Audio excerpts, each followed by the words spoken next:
चाहिए था 34 ग्राम, लेकिन यहाँ तो दिखा रहा 18 ग्राम, तो क्या मास का डिस्ट्रॉय हो गया? लेकिन यहाँ तो कहता है कि मास डिस्ट्रॉय नहीं होता है, नहीं, there is no change in the mass during a chemical reaction, तो फिर मास कहाँ गया? हेलो बच्चे, आपका स्वागत है आपके इस चैनल शिक्षालय 2.0 में। तो आज के टॉपिक हम स्टार्ट कर रहे हैं atom and molecule class 9th का, ठीक है। तो इस चैप्टर में पढ़ने से पहले आपसे एक रिक्वेस्ट कि वीडियो को आप पूरा अंत तक देखें, जिसमें हम लोग इस पर जो टॉपिक है हम लोग डिस्कस करेंगे, लॉ ऑफ कंजर्वेशन ऑफ मास का हम लोग डिस्कस करेंगे। तो वीडियो चलिए अब शुरू करते हैं, ठीक है। तो फर्स्ट टॉपिक क्या हमारा है? Laws of chemical combination.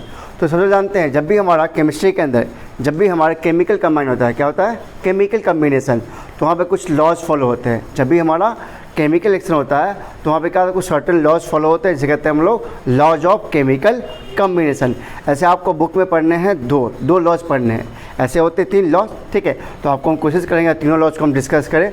तो इसमें मेनली हम लोग पढ़ेंगे 2 लॉज। जो फर्स्ट लॉज क्या है हमारा? Laws of conservation of mass है पहला। फर्स्ट क्या हो गया हमारा? Laws of conservation of mass हो गया हमारा पहला। तो हम लोग सेकंड क्या पढ़ेंगे? लॉ ऑफ कांस्टेंट प्रोपोर्शन, और थर्ड पढ़ेंगे लॉ ऑफ मल्टीपल प्रोपोर्शन। तो फर्स्ट डिस्कस करते हैं हम लोग law of conservation of mass. तो law of conservation of mass क्या कहता है? कहता है कि इन ए केमिकल रिएक्शन जब भी केमिकल रिएक्शन होता है, व्हेन टू और मोर सब्सटेंस या compounds combine and they form product, then the total mass of the reactant and the product is always equal. जब कभी केमिकल रिएक्शन होता है, नहीं, जब कोई भी 2 सब्सटेंस आपस में, 2 या 2 से ज़्यादा सब्सटेंस आपस में रिएक्शन करते हैं और उसके बाद उनका प्रोडक्ट फॉर्म होता है, नहीं, तो रिएक्शन से पहले और रिएक्शन के बाद उसका मास क्या होता है? सेम रहता है। उसका मास में क्या, कोई बदलाव नहीं आता। There is no change in the mass during a chemical reaction. इसका मतलब क्या हुआ कि इसका मतलब ये लॉ कहता है कि mass can neither be created nor be destroyed. Mass को, कोई भी चीज़ आप सामान्य कोई भी ऑब्जेक्ट है, क्या उसको हम लोग क्रिएट कर सकते हैं? क्या नहीं, उसको लोग क्रिएट नहीं कर सकते। जैसे फॉर एग्जांपल मेरे सामने प्लास्टिक बोतल है, तो इसको क्या हम क्रिएट किए हैं? क्या नहीं, इसको हमने क्या किया है? ट्रांसफॉर्म किया है। क्या किया है? जैसे हमको प्लास्टिक बोतल बनाना हो, तो प्लास्टिक बोतल बनाने के लिए हमें इसका क्या चाहिए? रॉ मटेरियल चाहिए ना। तो रॉ मटेरियल जहाँ से आ रहा है, क्या उसको हम क्रिएट कर सकते हैं? क्या नहीं कर सकते हैं। तो उसके लिए जैसे मान लो एक आपकी बुक है, तो ये बुक क्या है? इसको हम लोग बना सकते हैं? क्या नहीं। इसके लिए हमें चाहिए रॉ मटेरियल चाहिए। मान लो जैसे हम रॉ मटेरियल कहाँ से मिलता है? पेड़ से मिलता है ना। जैसे एक पेज बनता है, किससे बनता है? बैम्बू ट्री से बनता है। तो क्या बैम्बू ट्री को हम लोग क्रिएट कर सकते हैं? क्या नहीं क्रिएट कर सकते हैं। तो क्या क्या मास को लोग क्रिएट नहीं कर सकते हैं। मास can neither be created nor be destroyed. Mass can neither be created nor be destroyed, it only transform. तो यहाँ पर यही लॉ कहता है कि रिएक्शन से पहले और रिएक्शन, अगर सिंपल शब्द में कहा जाए तो रिएक्शन से पहले और रिएक्शन के बाद मास में कोई चेंजिंग नहीं आता। मास जितना है रिएक्शन से पहले और रिएक्शन के बाद ही मास उतना ही रहेगा। इसी कहते हैं लॉ ऑफ कंजर्वेशन ऑफ मास। मतलब हमारा किसका कंजर्वेशन हुआ? मास का हुआ। किसका हुआ? क्योंकि मास में कोई बदलाव नहीं आ रहा। अब इसको एग्जाम्पल समझते हैं, ठीक है। जैसे मान लो हमने यहाँ पर लिया कैल्शियम कार्बोनेट, CaCO3, इसे कहते हैं कैल्शियम कार्बोनेट। हमने यहाँ पर लिया 100 ग्राम। इसको हमने क्या है? हीट दिया। हीट देने के बाद कैल्शियम कार्बोनेट ब्रेक हो गया। अब ब्रेक होकर क्या दिया? कैल्शियम ऑक्साइड और कार्बन डाइऑक्साइड, ठीक है। अब कैल्शियम ऑक्साइड जो यहाँ पे आया, इसको अब निकालेंगे हम लोग मोल का मास, तो कितना जाएगा?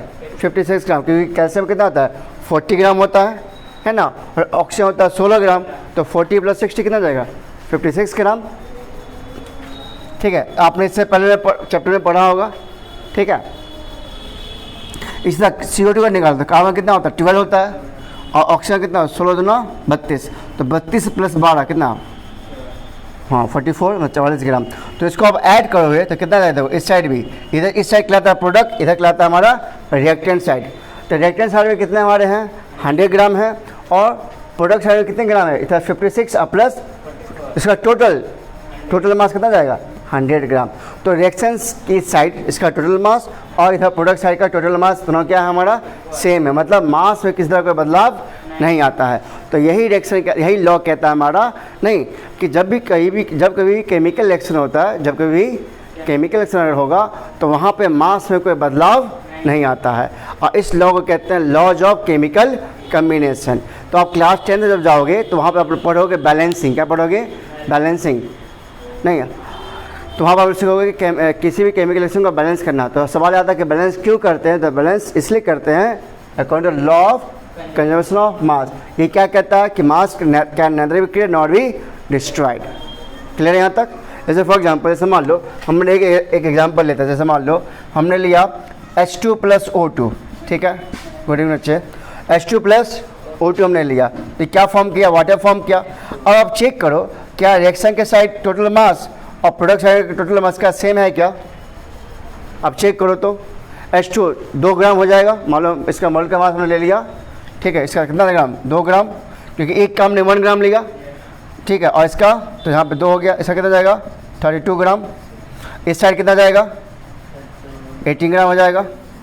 ऑक्सीजन का 16 और इसका 2 ग्राम, तो 16 + 2 कितना? 18 ग्राम। इधर ऐड करो, 34 ग्राम इधर हो जाएगा, 34 ग्राम इधर हो गया, लेकिन इस साइड कितना है? 18 ग्राम। क्या बराबर है क्या? लेकिन लॉ क्या कहता है हमारा? लॉ ऑफ कंजर्वेशन ऑफ मास कहता है कि मास का नेदर भी क्रिएटेड नॉट भी। अगर हमने इधर इस साइड हमने हाइड्रोजन का लिया 2 ग्राम लिया, कितना ग्राम लिया? और ऑक्सीजन लिया 32 ग्राम, तो मिल के होना चाहिए था 34 ग्राम। कितना होना चाहिए था? 34 ग्राम। लेकिन यहाँ तो दिखा रहा 18 ग्राम, तो क्या मास का डिस्ट्रॉय हो गया? लेकिन यहाँ तो कहता है कि मास डिस्ट्रॉय नहीं होता है, नहीं, there is no change in the mass during a chemical reaction, तो फिर मास कहाँ गया? तो यहाँ पे हमें बैलेंस करना पड़ता है। क्या करना पड़ता है? बैलेंस करना पड़ता है। अब मुझे ये नहीं पता कि कितने मॉलिक्यूल ऑक्सीजन के और कितने मॉलिक्यूल वाटर के आपस में कंबाइन करके वाटर फॉर्म किए, ये मुझे नहीं पता। बस मुझे ही पता है कि हाइड्रोजन और ऑक्सीजन कंबाइन किया। क्या कंबाइन किया? तो इसको हमें अब क्या करना हो? बैलेंस करना हो, ठीक है। आप देखते हैं बैलेंस करके।